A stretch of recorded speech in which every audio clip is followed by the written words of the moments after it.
नमस्कार, मैं हूं राकेश कुमार और आप देख रहे हैं फाइनल पोस्ट। आज 6 जनवरी है। 6 जनवरी 1967 को दिलीप कुमार का जन्म हुआ था। दिलीप कुमार। और आज हम ये जानेंगे कि आखिर क्या हुआ कि दिलीप कुमार रहमान बन गए।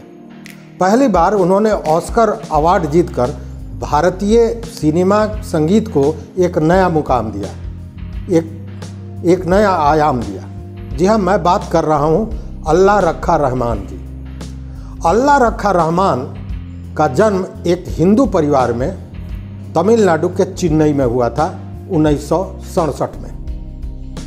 उनके पिता के.आर. शेखर उस समय मलयालम फिल्मों में म्यूजिक स्कोर कंपोजर के रूप में काम करते थे। घर में संगीत का माहौल था, तो 4 वर्ष की उम्र में ही दिलीप कुमार पियानो बजाने लगे। लेकिन संजोग साथ नहीं दे रहा था और उनके पिता की तबीयत खराब हुई और लंबी बीमारी के बाद महज 43 वर्ष की उम्र में उनके पिता आर.के. शेखर का देहांत हो गया। और इस देहांत के साथ ही दिलीप कुमार का भाग्य पूरी तरह गर्दिश में चला गया। अब घर की पूरी जिम्मेवारी दिलीप कुमार के कंधे पर आ गई। घर की जिम्मेवारी को निभाने के लिए पढ़ाई के साथ साथ दिलीप कुमार घर में जो संगीत के उपकरण थे उसको किराए पर देने लगे। 16 वर्ष तक लगभग उन्होंने पढ़ाई के साथ संगीत को भी साथ लेकर चलने का एक सामंजस्य बना लिया था। 16 वर्ष की उम्र आते आते वो रिकॉर्डिंग में जो संगीतकार हुआ करते थे उनकी सहायता करने लगे। साथ में इसी बीच में वो कीबोर्ड बजाना शुरू कर दिए। जब किसी गीत की रिकॉर्डिंग होती थी तो उसमें कीबोर्ड बजाने लगते थे। जब कोई उपकरण खराब होता था तो वो उसे बनाने लगते थे। करते करते वो संगीत में जुड़ते चले गए। एक समय ऐसा आया कि उनको लगा कि पढ़ाई और संगीत एक साथ नहीं चल सकता है। वैसे में वो अपनी माता जी के पास पहुँचे और माता करीमा बेगम से उन्होंने स्पष्ट कहा कि अब वो पढ़ाई और संगीत दोनों को एक साथ लेकर नहीं चल सकते हैं। ऐसे में उन्हें किसी एक चीज़ को चुनना पड़ेगा। माता जी ने स्पष्ट कहा कि वो पढ़ाई पर को छोड़ दें और संगीत पर ध्यान दें। चूँकि संगीत का माहौल शुरू से उन्होंने देखा भी था और उन्होंने कहा कि पढ़ाई बाद में भी की जा सकती है। और यहीं से एक नई शुरुआत हुई दिलीप कुमार की। दिलीप कुमार संगीत में पूरी तरह रम गए। ये सारी चीज़ें उनके एक मित्र जो त्रिलोक नायर थे उन्होंने अपनी पुस्तक नोट्स ऑफ ए ड्रीम में लिखी है। उन्होंने बताया है कि किस तरह वो जब कोई रिकॉर्डिंग होता था तो उसमें सहायक का काम करते थे, कीबोर्ड बजाते थे, जो उपकरण खराब हो जाता था उसको बनाते थे और इस तरह संगीत में रमते चले गए। और धीरे धीरे फिल्म संगीत के साथ जुड़े होने के कारण उनकी जान पहचान और भी संगीतकारों से होने लगी। और इसी बीच मणि रत्नम की फिल्म रोजा आई और रोजा में मणि रत्नम में इनको कंपोजिंग करने का काम दिया। और रोजा फिल्म के आते ही दिलीप कुमार मतलब अल्लाह रखा रहमान मतलब ए.आर. रहमान छा गए, संगीत की दुनिया में छा गए। और यही कारण है कि आज भी सबसे ज़्यादा आदर सम्मान वो मणि रत्नम को देते हैं। एक मणि रत्नम ही है जो कभी भी किसी भी समय ए.आर. रहमान से मिल सकते हैं। और जो संगीत की यात्रा ए.आर. रहमान ने यहाँ से शुरू की, फिर कभी पीछे नहीं देखा। उन्होंने एक ऑस्कर अवार्ड, 4 राष्ट्रीय film award, 2 academy award, बाफ्ता award, 2 Grammy award, golden global award जैसे कई अवार्ड जीते, कई पुरस्कार जीते और संगीत को एक नया आयाम दिया। लेकिन यह प्रश्न उठता है कि हिंदू परिवार में जन्मे दिलीप कुमार आखिर रहमान कैसे हो गए। इसे भी जानते हैं।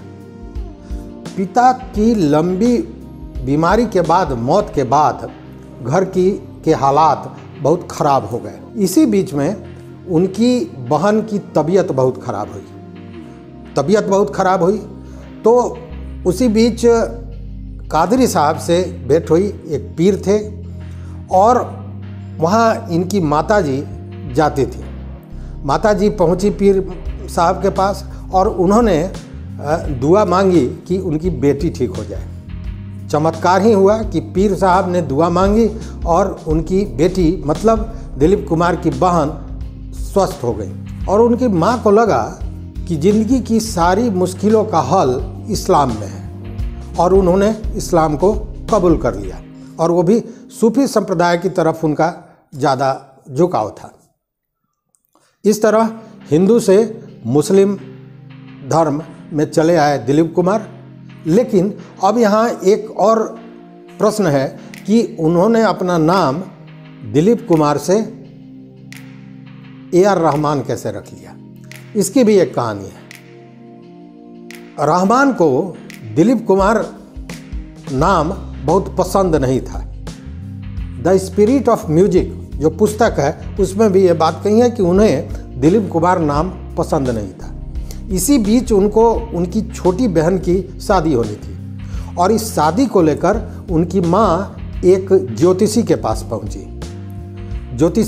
पहुंची थी शादी के लिए और रहमान भी साथ में थे। उन्होंने इस बात की इच्छा प्रकट की कि वो नाम कुछ बदलना चाहते हैं। तो उस ज्योतिषी ने इनकी ओर देखा और कहा कि हाँ, नाम बदलना जरूरी है और उन्होंने 2 नाम दिए। एक नाम दिया अब्दुल रहमान और दूसरा नाम दिया अब्दुल रहीम कि इस दोनों में से कोई नाम रखा जा सकता है। दोनों नाम में रहमान नाम इन्हें ज़्यादा पसंद आया। तो फिर इनका नाम अब्दुल रहमान होना चाहिए था। AR रहमान कैसे हो गया? तो उसके पीछे ये कहानी है कि इनकी माँ की सोच थी कि अल्लाह रखा इनका नाम होना चाहिए। अल्लाह रखा नाम उन्हें पसंद था। स्वाभाविक है कि अब्दुल रहमान की जगह अल्लाह रखा और रहमान जोड़ दिया गया और नाम हो गया अल्लाह रखा रहमान मतलब AR रहमान। और वही AR रहमान दिलीप कुमार जो AR रहमान हो गए। उन्होंने भारतीय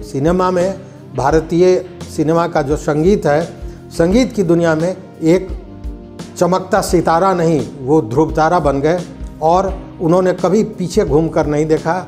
आज के दिन में संगीत के नए आयाम देने वाले। और सबसे बड़ी बात है कि उन्होंने तकनीक को भी अपने साथ रखा। जिस समय भारत में पहली बार सीक्वेंसर आया था तो उसे उन्होंने एडॉप्ट किया, उसे लिया और उसके अच्छे जानकार हो गए और वो कंप्यूटर द्वारा संगीत की प्रोग्रामिंग करने के माहिर हो गए और आज विश्व के बड़े बड़े मंचों पर बिना किसी वाद्य यंत्र के वो अपनी प्रस्तुति देते हैं। तो यही थी कहानी दिलीप कुमार के रहमान बनने की। AR रहमान को जन्मदिन की ढेर सारी बधाइयाँ, ढेर सारी शुभकामनाएं। आप देखते रहिए फाइनल पोस्ट। अगर चैनल पर नए हो तो निश्चित रूप से सब्सक्राइब कीजिए और वो घंटी जैसी जो आकृति है उसको ज़रूर बताइए ताकि हमारा जो वीडियो हो सबसे पहले आप तक पहुँचे। बहुत बहुत धन्यवाद। नमस्कार।